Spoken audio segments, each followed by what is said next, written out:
And welcome. And I think it's you've made the right choice to come here, despite all the complexities in the world right now. I've never seen so few people on an airport as I saw yesterday. So the likelihood of actually contracting something when you travel is probably lower than when you stay at home. We talked today about disruption. Disruption is a bit like revolution. And when we look back to one of the big revolutions not too long ago, only 220 years ago, there was a saying, the revolution is eating its own children. And the classified portals certainly were the big disruptors, or claimed to be the disruptors of the real estate industry, and claiming to obviously revolutionize the whole real estate industry. And they have in many respects, but nobody's safe, because like Robespierre was eventually decapitated, even classified portals may face the risk if they're not careful. So Simon spoke about my background. I won't talk too much that I'm in cars as well as in properties, because after me, an even much better speaker is coming up, Patrick Rove, who has founded IQI and many other companies. But I want to talk today about is what is actually disruption and who gets disrupted from my humble perspective, and how and who or whom do JUWAI IQI aim to disrupt. I mean, technically, disruption for a non-English speaker is a confusing word, because all it does is it's actually interrupting something, it's breaking something. There's no positiveness about it, but it's a bit like in the movie Dictator. We have Aladdin for positive and Aladdin for negative. Same with disruption. Disruption has also a positive connotation, which is making things easier in the real world by overturning the conventions, by disintermediation, by disaggregation, a bit like with the tower over there, breaking up the Lego pieces and rebuilding it in a new way, which works better, and dematerialization, 3D printing of houses and so on. That's an area I think nobody's really into it yet here, but very interesting if you apply data to it. What's the aim? What's the ultimate purpose? There's a big trust issue in the financial services, in the greater financial services industry, to which real estate and wealth management and everything kind of belongs, because real estate is the number one asset class people invest in. So therefore I'm saying it is kind of wealth management, it's kind of all the same. And that's what we're going to overcome. So who gets disrupted? Pretty much everyone gets disrupted if they're not careful. So on the one side, banks who lend only following outdated processes. So saying, Australian banks, let's not lend to foreigners, ignoring the fact that foreigners have much better credit ratings. They will get disrupted as a result of it. Complacent agents will get disrupted. Developers who build things based on gut feeling rather than on data, which doesn't sell. Countries which don't work well, people don't invest in real estate in these countries. Copy-paste classifieds, meaning I'm the REA of whatever, country X, Y, Z. That is not a strategy, necessarily. The real estate sections of horizontals, for sure. And how to get disrupted is probably, if you focus too much on the technology and not see technology as an enabler to make things better in the real world, that's a bit an issue. It's not about generating leads. I mean, me as a vendor of a property, I don't care about leads, I care about results. And that's why the disruption is going from the advertising to the sales to whatever happens afterwards. And also the second part is, there's a lot of players who think by understanding technology, you understand the industry. That's actually not true. The next one is just to focus on valuation. And to a lesser extent, just focus on the P&L. Forgetting about you are creating an asset base. I mean, the era of growth at all costs is truly over. And I mean, these days, as sad as it is, if you say you're SoftBank funded, it's not really a sign of a great compliment for a company. So also those players who pretend to be online or to be disruptive, always start with the ultimate aim. You want to make things better. What's the primary goal of a property developer? To sell as many properties as fast as possible at price points he sets. So it's not about maximizing, not going above, but volume, above a threshold. The other one is for established property. It's actually maximizing the property, the value, or the proceeds you receive.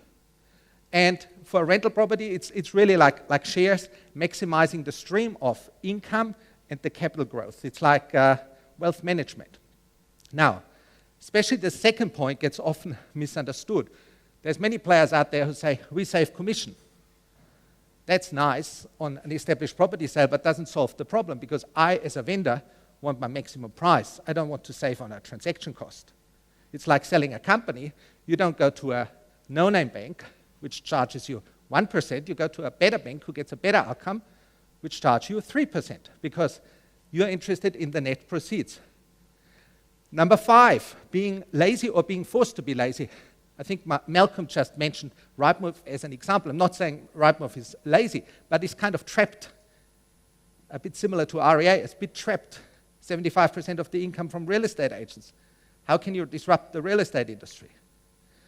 Or repeat formulas of the past. I walked through Sydney, saw big advertising. We've got 3 times more visits than the competitor. I think we had similar ads 15 years ago. Is it really about the visits, or is it about the results for the people advertising? And missing also platforms of the next generation. So what's our strategy after Facebook? What's our strategy after Instagram? Or maybe social media in the future is no longer the game. Maybe there's something new coming up. The other thing is, a lot of people say, we have to put the consumer first and the customer second. If you go to search results of most portals, those who pay most are on top. Even Google is starting to change a bit its strategy, and it's no longer that clear what actually an ad is and what a real search result is. And I don't think it's such a bad thing, because technology sometimes also comes up with a much better outcome than you would by searching through millions and millions of content. Classic example is an international section on most portals. Here you find millions and millions and millions of properties, but first of all, you can't really action on it. Second of all, is it really relevant to search in Antigua and then in Argentina? Do people really search that way? And too much choice is not good. If you go to Netflix, you don't see all movies immediately. And trust me, I've worked in this space. It's really a big challenge not to overwhelm the consumer. But at the same time, people might say, you're holding back information. No, actually, you're helping. You're helping the consumer by directing them a bit more. As long as your platform is a trustworthy platform which ultimately aims to help the consumer to find a property which fits best to them, you're fine. So we faced a bit of challenge. A year ago, we were an online portal and focused on one big buyer's market, but we had massive leakage in our business, meaning people would find everything on our site, so we would tick the visits and the traffic and also the leads piece, but we wouldn't really get remunerated well for it. So I ran into a customer who bought 15 properties, one person, 15 property in Vietnam. The yield for us was less than $100 because that was only like the average advertising fee. But the whole process we felt is a bit unfair.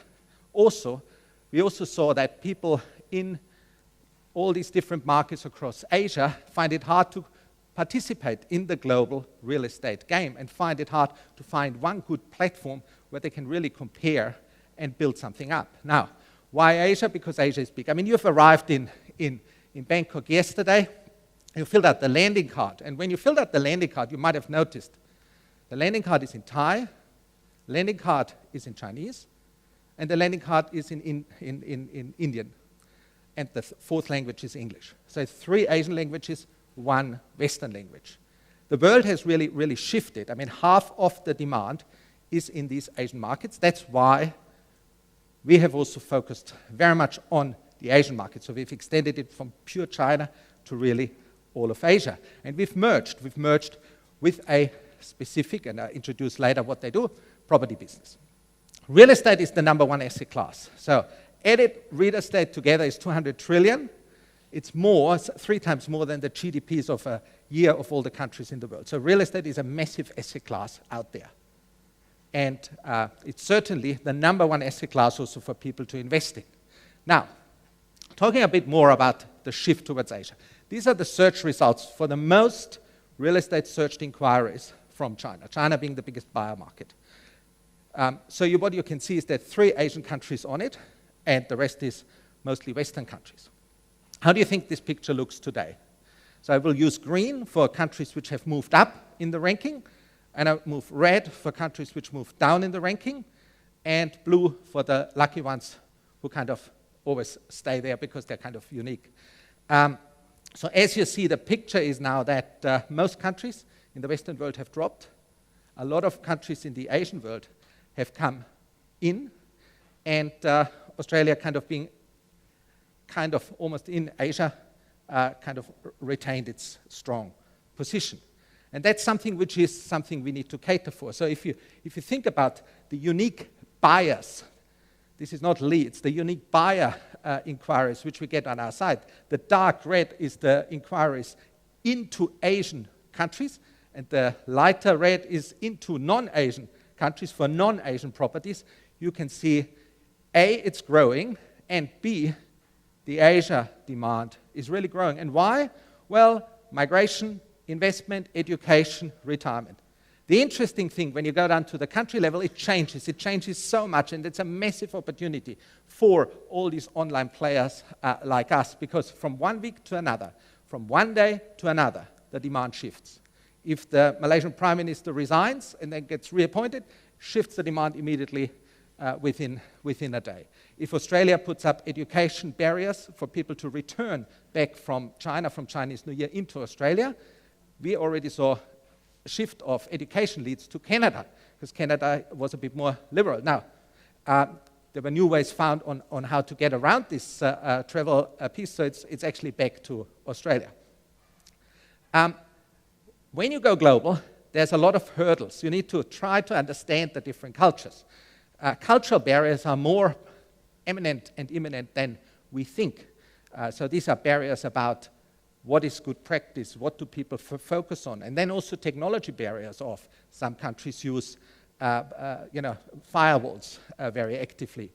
Some country languages have to overcome. Whenever I say languages, people say they can't be an issue anymore. It's actually still the number one issue, because if you think about if a lead is generated in country X, somewhere in Asia, and gets routed through to a country Y, in most cases it reaches a real estate agent who probably doesn't speak the specific language and the cultural terms of interacting in this language. And the opportunity is big. So if we think here, 10% of the real estate industry is only automated compared to many, many other industries. That's from a McKinsey study, so it must be true.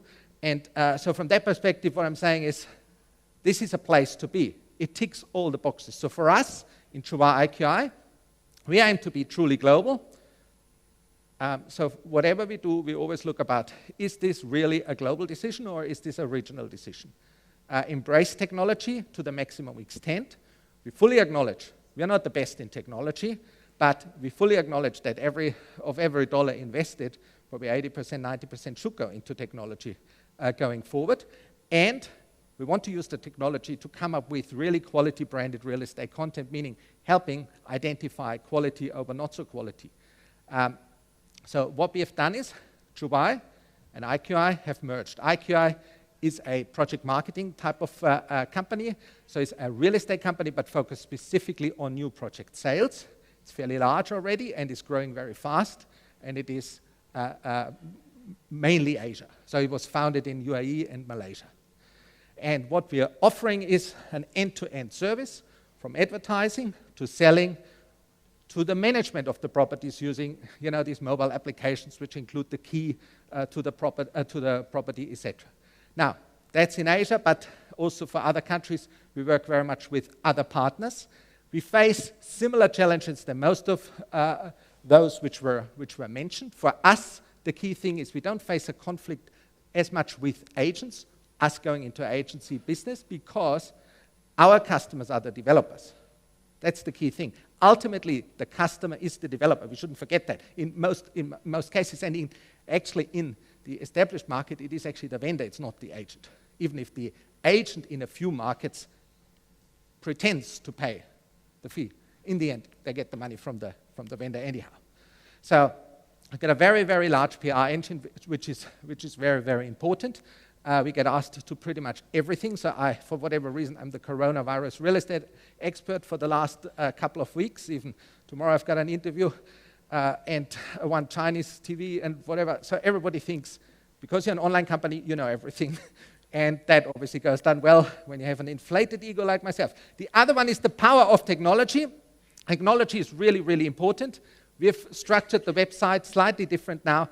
We are introducing themes or intents on why people are searching. So not just searching by country, but why investment, education, etc., making it comparable. Again, adopting a global approach rather than a pure regional approach. Power of data. The two pictures are not the same.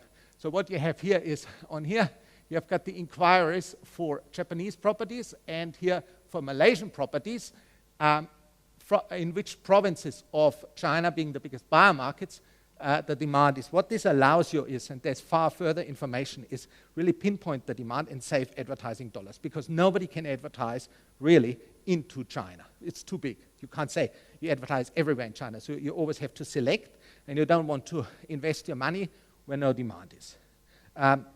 Then obviously there's a lot of specific technology when it comes to advertising to China. So the equivalents of the Facebook, YouTube, and other things, you have to also be on such platforms. Again, key requirement when you want to be truly global. Now, we've got a lot of people, so we are at the moment around 7,800 people, but the company has only less than 200 people employed, because most of these other people use the platform exclusively, are tied to the platform. We provide the license, we provide the infrastructure, and so on and so forth. So they work for us on a variable basis, which is very, very important. So you don't have to be labor intensive. So therefore, I'm not sure, are we a hybrid real estate group, or are we an agent portal, or what have you not? I think the most important bit is we are JUWAI IQI, and we are aiming to really disrupt the industry by making Asian buyers global residents, whether it's somebody, Filipino buyer wanting to buy golden visa for Portugal, or whether it's a Chinese buyer wanting to send their kids to Australia to university. So this is a disruption of solving a problem. The second bit which we are doing is we're doing actually disruption also in a different way. Most people talk about using technology in order to disrupt or business processes. What we are also creating is a brand, is employment opportunities across Asia. And we have now, as I said, 7,500 agents working in the business. And what we are creating is an Asian brand in real estate, which actually doesn't really exist yet across all of those markets. The metrics are pointing up: leads, sales agents, and property sales. Last year, we advertised $4 trillion US dollars of property. Some people sometimes ask, do you think you have enough listings? And I say, yes, we do, because we can only sell a tiny fraction of those. So last year, we sold $1 billion US dollars of property. And for this year, in the year of the rat or mouse, we're up already 111% in January 20, despite everything which is happening. Now, some people might say, these are sales there from the past. The future number is even higher, meaning what we have signed up already for the next few months is already hired. So something we are doing must be right, but the most important bit, coming back to the disruption and the theme of this presentation, is really we're using technology to solve real business problems, and we're also creating employment opportunities which are fulfilling pretty much a couple of the UN global goals, such as gender equality, such as steady income stream. We're educating also people, and I do believe this is another example of the whole area of disruption. So this is a small part of our office. We obviously have all sorts of more real estate type of behavior still, because it works. And on the flip side, we're doing all the good things. But this is really, really important for me. Disruption is not just about technology. It's really about creating wealth, equal opportunities, and sustainability. Thank you very much.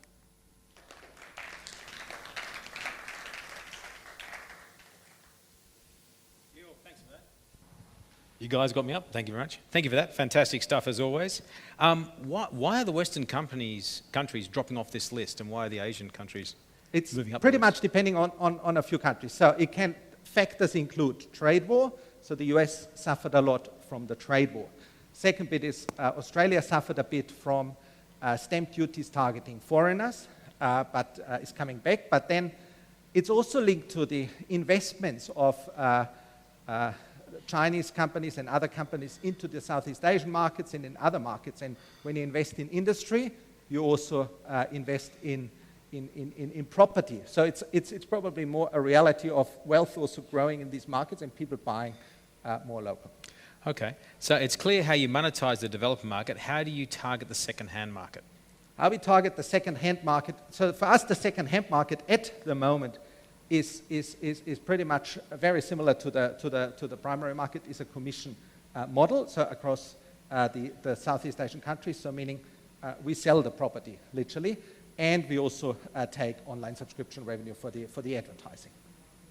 Okay, which makes sense. Now, what are some of the key challenges that you're facing because you've got two companies, right? You've had Yes. the JUWAI business and the IQI business. You've brought the two together. Yes. What have been the key 3 or 4 challenges you've faced in actually making that happen? Because one thing, it sounds great, fantastic, but what's the real world look like? So for us, the number one focus is now to tie the business fully together. So it's a bit driving on a road from A to B. So you're driving on a nice asphalt road, and then comes a bit like a rough part with a little river and so on, which is the boundary between the two types of businesses, meaning we're able to generate leads and buyers online, but then in the process of handing them over and fulfilling them, we are going manual, and then we're going online again. So it's bridging those two pieces. Second bit is initially we got a bit of feedback from some of the larger agencies saying, oh, we're not going to advertise with you anymore, and we said, fine. Why don't you? I mean, everybody has actually renewed, and the strange thing is, which is the thing, so if ever an agent says to you, I'm not going to advertise anymore, means they usually can spend more. And that comes from someone who has run an agency, trust me. So it's always a negotiation. So they've all come back. The most important bit, once we announced this deal, within 2 hours, a developer which we have chased as a JUWAI for 3 years, the number one apartment developer in Australia, came to us and said, now we advertise with you. Now you have something to offer. Because we came in the past saying, we give you exposure to China. China is big, like blah, blah, blah. And we didn't even approach them, so they came to us and said, we give you, you can distribute us, sell us across Asia. That's the key thing. So it's really about solving the ultimate problem people have. The developer, the established homeowner, or the property manager. Okay. Can you please give an overview of how your 7,000 agents are employed? Are they contractors on no base, commission split? How do you pay these guys? So they are employed, I mean, they are licensed through us and on a commission split. Pretty simple. Do you face a challenge in growing traffic without agents' listings? Developer listings aren't dynamic enough. Or do you actually? No, we don't. So we don't really face that challenge. What we, however, also seeing is that our leads are not just coming from portals, but also coming from other sources like social media and so on. So because that was an earlier point. And yes, you get very often developers or anyone's telling you that the lead from Facebook is much cheaper than the lead from a classified portal. The only thing is, what is a lead, and what is the quality of the lead? So the number of leads is not the only metrics, Okay. How do you manage agents that are not directly employed at your company? How do you ensure quality? The second part of the question is probably the most important. How do we ensure quality? We do a lot of training. So this mini video was shot at one of these training pieces. At the training, we educate them, make them more productive, and also if somebody doesn't perform, I mean, we have got a policy of moving automatically the bottom 10 to 20% out on a regular basis. Okay. How many deals does your agents close on average every month? It varies a bit. Too few at the moment. Too few. So the better agents close probably four sales, which is per year, which is in international terms fairly low. But this stems from 3 factors. Number one is, in Southeast Asia in particular, many agents are only part-time workers. So they only work part-time as a real estate agents and part-time in other jobs. The second bit is, it's about, we haven't brought the businesses yet fully together, so the leads are not yet fully monetized. My clear focus is in improving the productivity. The number of agents will continue to grow. So when we did the deal, 4 months ago, we had around 6,000 agents. Now we have 1,500 more. So that's not the problem. My focus is productivity, productivity, productivity using technology. Okay. What are the best tools or software that have changed the game for the agency? CRM, lead distribution and tracking, leakage prevention, as examples. I think the most important bit was for us is actually ensuring that when some lead comes in or an inquiry comes in, no time is lost. So, and you can do this with various tools. I mean, in our case, we use a lot of WeChat. I mean, because obviously we are in Shanghai and in KL and a couple of other places. So the most important bit for us is actually this. We are also using Salesforce for managing our customers. But I think anyone who wants to go into transactions, make sure, number one, your leads don't hang around for too long, because even after a few hours, people have looked elsewhere. After 1 or 2 days, it's dead. Number two, the people who take the call do not use people who are portal people, use real estate people, meaning salespeople. Yep. So, because a portal person likes to be very, very scientific and whatever, you need to sell. Okay. If you don't like to sell, don't sell. That's what I'm saying. Okay. Where do your best leads come from? Email, WeChat, phones, expos? Not so much from expos. It comes from the website, so our websites. It comes from the database, and it comes from social media. Okay. Websites. What else have you got? We've got our own websites, and then we have our own syndication websites, like a few others, and we have partner sites like we're working with ICBC, the bank, and a couple of others. Okay. Couple more questions, because everyone seems to warm up and like the topic here. Oh, do you typically do exclusive deals for developers in China, or can anyone sign up with the same developer in China, in Canada, for example? In most cases, we are exclusive. You can also achieve exclusivity initially when you're in the early stage by saying, I want like 50 units exclusive, and so on. If you can't, if you're not big enough, so somebody wants to get a transaction to take on the full development. But in most cases, we are exclusive. And where we are not, exclusive, I mean, for example, the big Australian developer didn't give us everything for Asia exclusively. That would be amazing. But that's obviously the ultimate aim. Okay. You need to make sure at all times that your property can't be cheaper somewhere else. So this is an important bit that is also part of the selection of good developers. So don't be fooled by high commission, check the basics of the developer. A quick question, it's not on there, it's my question. Oh. Okay, sorry. Getting from multi-channels. I know, you'll survive. Right, so what percentage of the transactions that you're looking after are Asia to non-Asian markets versus within Asia? At the moment, roughly, I would say 80% is within Asia, yep, and 20% is with outside. Okay, also. and is that mostly Chinese buyers going to other Asian markets? It's Chinese, Malaysian, Vietnamese, and Thai and Dubai.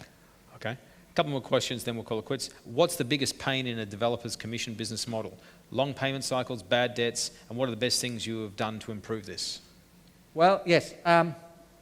Obviously, if you're able to help a developer sell properties faster, you can negotiate better terms and so on. So getting paid fast is key. So with some of the developers, we have negotiated really, really favorable terms to get really paid fast. The other thing is always check. The commission itself is not an indication of the quality. Sometimes it's the other way. Somebody says, I pay you 20%. It literally is discounting the property. And it's not a good quality. Okay. And last question is, do the agents meet the consumer who buys, or do they merely just find a buyer and then hand it off to the developer and they close it? Both. So they either meet, especially in the secondary market, there's a bit more physical contact involved. And in the primary market, I mean, I'm surprised how much actually happens without physical contact. Okay. Yes. And last question, what's the average commission that developers pay for an international buyer? I guess they don't really care if it's international or local. I mean, the average is roughly 4%. What's the best market? What's the range you're getting? Which one? No, you mean market in terms of we have highest No, demand. the commission, right? The commission rate. What's the top end that you're getting? And then what's the well, bottom? I mean, but again, top end doesn't mean good quality. I mean, not long ago in Queensland, you will get 15% in Australia, but that doesn't mean it's good. So I would say 4% to 5% is a reasonable rate. I know some people pay more.